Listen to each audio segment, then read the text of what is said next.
উত্তর থেকে দক্ষিণ রাজ্যের সর্বত্র প্রথম দিনেই যুবসাথী ফর্ম তুলতে লম্বা লাইন চোখে পড়ার মতো। দুয়ারে সরকারের ধাঁচে ক্যাম্প করে ফর্ম বিলি শুরু। রাজ্যের বেকার যুবক যুবতীদের কথা ভেবে ভোট অন অ্যাকাউন্ট বাজেটে যুবসাথী প্রকল্পের ঘোষণা মুখ্যমন্ত্রী মমতা বন্দ্যোপাধ্যায়ের। পশ্চিমবঙ্গে কর্মসংস্থান বাড়ছে, বেকারত্ব কমছে, এতে বিরোধীরা বিভ্রান্ত হয়ে গেছে দাবি কুণাল ঘোষের। তবে মুখ্যমন্ত্রীর এই প্রকল্পকে নিয়ে রাজনৈতিক তরজা শুরু বিরোধীদের। পশ্চিমবঙ্গে কর্মসংস্থানটা বাড়ছে আর বেকারত্বের হারটা কমছে, এটা বিরোধীরা বিভ্রান্ত হয়ে গেছে। বিজেপি সরকার ক্ষমতায় এসে বলেছিল বছরে 2 কোটি চাকরি দেবে, 12 বছর হয়েছে 24 কোটি চাকরি হয়। আপনি আপনার পাড়ায় খুঁজে দেখুন না কোনো সেন্ট্রাল গভর্নমেন্টের কোনো চাকরি হয়েছে কিনা। অনলাইনে ফর্ম জমা নিচ্ছেন না কেন? অনলাইনে ফর্ম জমা নিলে প্রমাণ থেকে যাবে, সে কারণে কি অনলাইনে জমা নেওয়া হচ্ছে না ফর্ম? শাসককে প্রশ্ন ছুড়ে দেন রাজ্য বিজেপির মুখপাত্র দেবজিৎ সরকার। এর আগেও দুবার এরকম যুব প্রকল্প হয়েছে। অদ্ভুত ব্যাপার, লিনিয়ার কোইন্সিডেন্স, যে সববারই 1500 টাকাই ভাতার পরিমাণ থাকে। দ্বিতীয়ত হচ্ছে যে কথাগুলো ওনারা বলছেন সেগুলো ফর্মটা অনলাইনে হচ্ছে না কেন? দিনে 50 টাকা দেবেন ভাতা হিসেবে, সেটা কেন 100 টাকা নয়? আর দ্বিতীয়ত অনলাইনে কেন নিচ্ছেন না? তাহলে কি প্রমাণ থেকে যাবে? তাহলে প্রমাণ থেকে যাবে যে ওনারা এটা জমা দিয়েছিলেন। এর আগেও 17 লক্ষ এরকম ফর্ম নিয়েছিলেন, সেগুলোকে ছুঁড়ে ফেলে দিলেন। তৃণমূলকে কটাক্ষ করে কংগ্রেসের অধীর রঞ্জন চৌধুরী বলেন, কিছুদিন পর তৃণমূল নেতারা বলবেন তৃণমূলের মিছিলে না গেলে বেকার ভাতা বন্ধ করে দেওয়া হবে।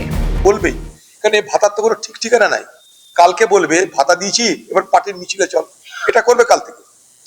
এই যে ধরুন আজকে মিছিল দেখছেন না, যুবসাথীর লাইনের মিছিল দেখছেন, এটাই আগামী দিনে তৃণমূল পার্টির মিছিলে জোর করে রূপান্তরিত করার চেষ্টা করা হবে। তৃণমূলের নেতারা বলবে তৃণমূলের মিছিলে যদি না যাস তোদের আগামী দিন থেকে বেকার ভাতা পাবে।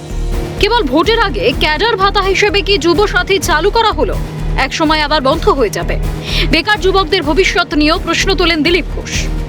এত তাড়াতাড়ি যুবসাথীর লিস্ট তৈরি হয়ে গেল, ভাতা এসে গেল, কারা পাবে ভাতা? লক্ষ লক্ষ বেকার আছে, কিসের আধারে তাদেরকে সিলেক্ট করা হলো যাদেরকে ভাতা দেওয়া হবে? প্রশ্নটাই আছে। কেবল নির্বাচনের জন্য ক্যাডার ভাতা হিসেবে এটা কি চালু করা হলো? বেকার ভাতা তো সিপিএমও চালু করেছিল, তাতে কি হয়ে গেছে? কার লাভ হয়েছে? দিলীপের মন্তব্যের পাল্টা কুণাল ঘোষ। মমতা বন্দ্যোপাধ্যায়ের কোনো স্কিমের সমালোচনা করতে যাবেন না, পরে বিজেপি সরকার সেগুলো নকল করলে দিলীপ ঘোষ অস্বস্তিতে পড়বেন দাবি কুণালের। দিলীপ বাবুকে বলবো, মমতা বন্দ্যোপাধ্যায়ের কোনো স্কিমে দুম করে সমালোচনা করতে যাবেন না। তার কারণ 2 দিন বাদে দেখবেন আপনারই কোনো সরকার বিজেপির সেগুলোকে নকল করছে, তখন আপনি ফলস পজিশনে পড়বেন। যদি রং কোর্টে খেলতে যান সেম সাইড গোল হয়ে যাবে। 21 থেকে 40 বছর বয়সী বেকার যুবক যুবতীরা মাসে 1,500 টাকা করে ভাতা পাবেন। আগামী 26শে ফেব্রুয়ারি পর্যন্ত চলবে এই আবেদন জমা নেওয়ার কাজ।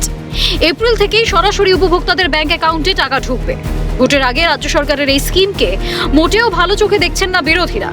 সুতরাং তাপমাত্রার পারদ না বাড়লেও বঙ্গ রাজনীতির পারদ যে ক্রমশই ঊর্ধ্বমুখী তার বলার অপেক্ষা রাখে না।